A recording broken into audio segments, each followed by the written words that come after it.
Complete Edu. It's all about learning. Hello students, complete edu online learning platform पे आपका स्वागत है। आज हम पढ़ने जा रहे हैं जो अपने सिलेबस शुरू किया था आरबीएससी बायोलॉजी का, उसमें अपने पहले अलैंगिक जनन के टाइप्स देखे और पुष्प की लैंगिक संरचना अपने प्रैक्टिकल माध्यम से पढ़ी। अभी का जो टॉपिक जो नेक्स्ट अपना रहेगा कि पराग कोश का परिवर्धन, डेवलपमेंट ऑफ एंथर। कि हम ये जानते हैं, पिछले वीडियो में हमने देखा कि पुष्प के जो आवश्यक चक्र है उनमें एंड्रोशियम और गाइनोशियम होते हैं। आवश्यक चक्रों के अंदर जब अपने बात करें एंड्रोशियम की, तो उसके ऊपर एक पराग कोश की संरचना का निर्माण होता है। एक पराग कोश होता है जिसको एंथर कहा जाता है। उस पराग कोश का डेवलपमेंट कैसे होता है, किस प्रकार से उसके अंदर सेल्स का डिफरेंशिएशन होता है और वो कैसे परिवर्तन करता है, उसके बारे में पढ़ने जा रहे हैं। तो सबसे पहले अगर हम देखें, पराग कोश जब तरुण अवस्था में होता है, जब तरुण पराग कोश है, बिल्कुल फ्रेश है, बिल्कुल नया है, अभी उसके अंदर कुछ नहीं हुआ, वो एक अंडाकार या गोलाकार स्ट्रक्चर के रूप में होता है, जिसके बाहर की तरफ आप देख सकते हो कि एक एपिडर्मिस की लेयर है, अधिचर्म की लेयर है, और ये सिंगल लेयर्ड स्ट्रक्चर होती है। अधिचर्म की जो होगी वो सिंगल लेयर्ड यानी कि एक ही कोशिका की परत है, एक कोशिकीय परत है पूरी रूप से। और उसके अंदर की तरफ या उसके जो हाइपोडर्मल भाग है, कि आपने देख सकते हैं कोशिका का एक एपिडर्मल भाग होता है, एक हाइपोडर्मल भाग होता है। एपिडर्मल भाग यानी कि ऊपर वाला हिस्सा जो है वो एपिडर्मल है, और एपिडर्मिस जो नीचे है वो हाइपोडर्मल भाग है।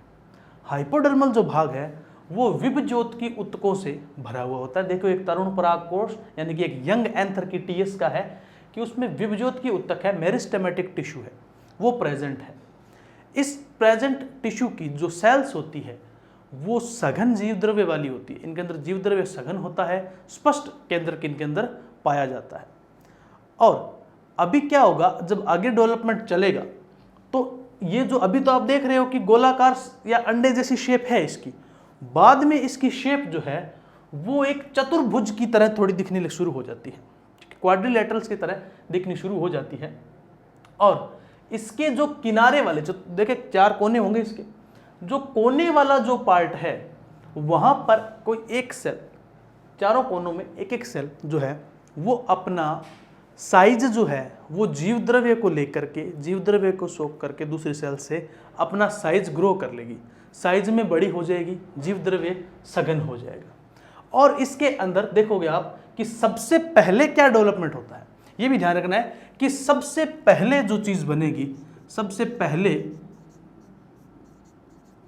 किसका डेवलपमेंट होगा, वेस्कुलर टिश्यू, या सबसे पहले जिस चीज का परिवर्तन होता है वो वेस्कुलर टिश्यू या संवहन उत्तक जो होता है, वेस्कुलर टिश्यू या संवहन उत्तक जिसे कहते हैं हम हिंदी में, संवहन उत्तक का डेवलपमेंट सबसे पहले होता है। एपिडर्मिस पहले से थी, संवहन उत्तक का निर्माण हो गया, प्लस में इसके चारों तरफ सेल्स बड़ी होंगी, शेप बढ़ाएगी, अपना साइज बढ़ाएगी, और चारे कोने जो इसकी जो शेप होती है वो चतुर्भुजाकार की हो जाती है, क्वाड्रिलेटरल्स की तरह हो जाती है।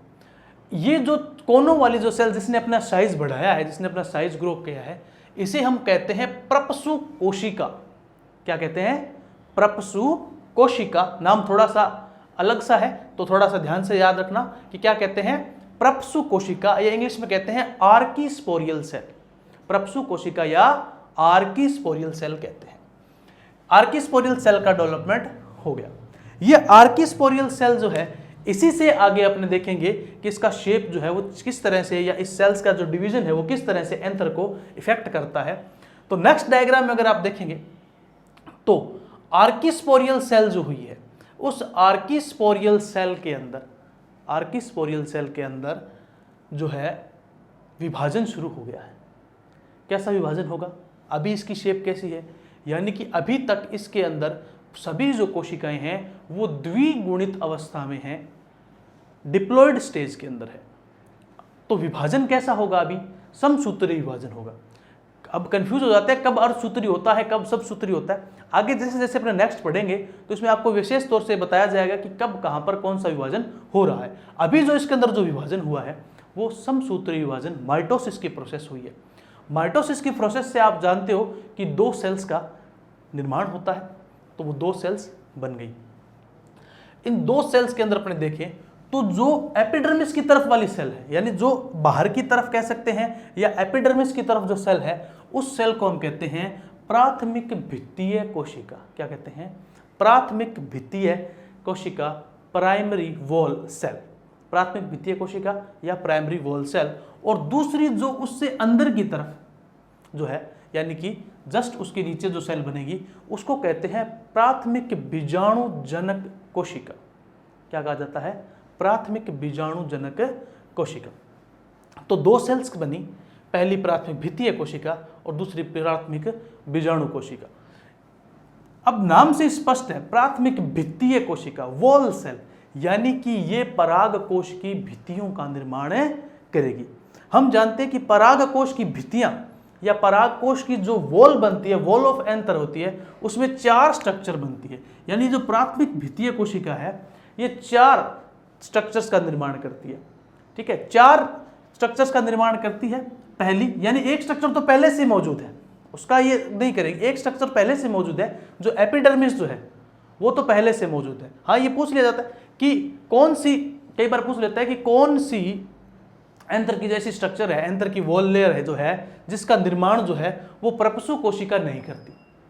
तो एपिडर्मिस जो है, एपिडर्मिस का निर्माण प्रपसु कोशिका या जो प्राथमिक बीजाणु कोशिका है उससे नहीं होता।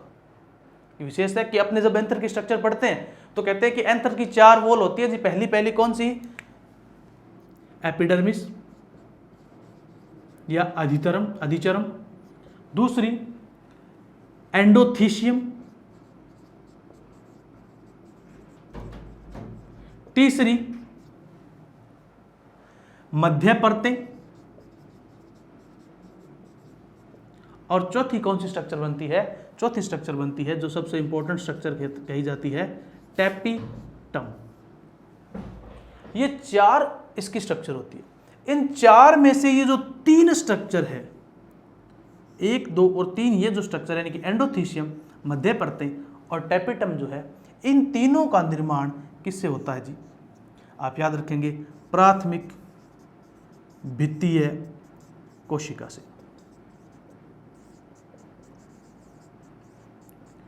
क्योंकि एपिडर्मिस तो देखो, आप यहां से देख सकते हैं कि एपिडर्मिस तो पहले से यहां पर मौजूद थी, एपिडर्मिस यहीं थी। तो उसके बाद जो डेवलपमेंट हुआ है उससे एंडोथीशियम, मध्य परतें और टेपिटम का निर्माण होगा। ये जो परतें हैं ये परागकोश की वॉल का निर्माण करेगी। और दूसरी बात करें अपने प्राथमिक बीजाणुजनक कोशिका की, प्राथमिक बीजाणुजनक कोशिका की, ये भी किस फॉर्म में अभी तक? प्राथमिक बीजाणु कोशिका अभी भी 2n है और ये भी क्या थी? 2n है। और ये सभी सेल्स जो हैं ये 2n की फॉर्म में है। यानी 2n का मतलब क्या समझ रहे हो आप? द्विगुणित कोशिका, यानी कि इनके जो नंबर ऑफ क्रोमोसोम्स हैं वो वैसे ही हैं जैसे उनके बाकी अदर सेल्स के अंदर है। अभी तक इनके अंदर जो न्यूनकारी विभाजन है वो अभी शुरू नहीं हुआ है। तो प्राथमिक बीजाणु कोशिका के 2n की बात कर लेते हैं अपने। इससे क्या बनेगा? प्राथमिक बीजाणुजनक कोशिका क्या निर्माण करेगी? अपना थोड़ा सा साइज ग्रो करेगी और अपना शेप में थोड़ा चेंज करेगी और बड़ी होगी। और उसको तब हम क्या कहेंगे? तब हम उसको कहेंगे बीजाणुजनक कोशिका, यानी कि प्राथमिक बीजाणुजनक कोशिका, या कहीं कहीं बीजाणुजनक मात्र कोशिका भी आ जाता है, या बीजाणु मात्र कोशिका भी कह देते हैं। माइक्रोस्पोर मदर सेल्स भी कह देते हैं इसको। बीजाणु कोशिका, माइक्रोस्पोर मदर सेल भी कह सकते हैं। ठीक है, इससे ये क्या करेगी? इसके अंदर भी डिवीजन होगा, माइटोसिस होगा। अपने संख्या में क्या करेगी? ये बढ़ोतरी करेगी माइटोसिस के थ्रू, अपना नंबर बढ़ाएगी और बीजाणु उत्तक का निर्माण कर देगी। किसका निर्माण कर देगी जी? बीजाणु उत्तक का निर्माण कर देगी, स्पोरोजिनस टिश्यू का निर्माण कर देगी। ये जो स्पोरोजिनस टिश्यू है या जो बीजाणु उत्तक जो है, इसकी प्रत्येक सेल माइक्रोस्पोर मदर सेल का काम करेगी और उसके अंदर माइक्रोस्पोर मदर सेल के अंदर क्या होगा? अर्धसूत्री विभाजन चलेगा। अब अर्धसूत्री विभाजन आएगा। अर्धसूत्री विभाजन के बाद, अब जानते हैं अपने अर्धसूत्री विभाजन के दौरान क्या होता है? अर्धसूत्रीय विभाजन के दौरान एक सेल से टोटल नंबर ऑफ सेल कितनी बन जाती है? 4, 4 सेल्स बन जाती है। और वो 4 सेल्स जो हैं वो क्या कहलाएंगी? अपने पराग टेट्राड का निर्माण करेगी या पराग चतुष्क का निर्माण करेगी या परागकण चतुष्क जिसको कहते हैं, जो कि केलेज नाम के एंजाइम या केलोज नाम के जो एक केमिकल है या उससे आपस में जुड़ी हुई होती है। और वो केलोज नाम का जो केमिकल है बाद में वो एंजाइम केलेज की रिएक्शन के द्वारा हटा दिया जाता है और परागकण क्या हो जाते हैं? फ्री हो जाते हैं। ये अभी तक हमने एक एंथर के डेवलपमेंट की बात करी है कि आपने देखा प्रारंभ में एंथर कैसा था। प्रारंभ में एंथर गोलाकार या अंडाकार शेप के अंदर था। उस गोलाकार या अंडाकार शेप के बाहर की तरफ जो अधिचर्म लेयर थी, अंदर विभज्योत के ऊतक था, सबसे पहले उसके अंदर क्या बनता है? वेस्कुलर टिश्यू बनता है। चारों कोनों के अंदर प्रपसु कोशिकाओं का निर्माण हुआ। प्रपसु कोशिका के अंदर क्या हुआ? विभाजन चला। कैसा विभाजन? समसूत्रीय विभाजन चला। 2 सेल्स बनी। पहली को अपने प्राथमिक भित्तीय कोशिका जो कि एपिडर्मिस वाली थी, और दूसरी को क्या कहा आपने? प्राथमिक बीजाणुजनक कोशिका।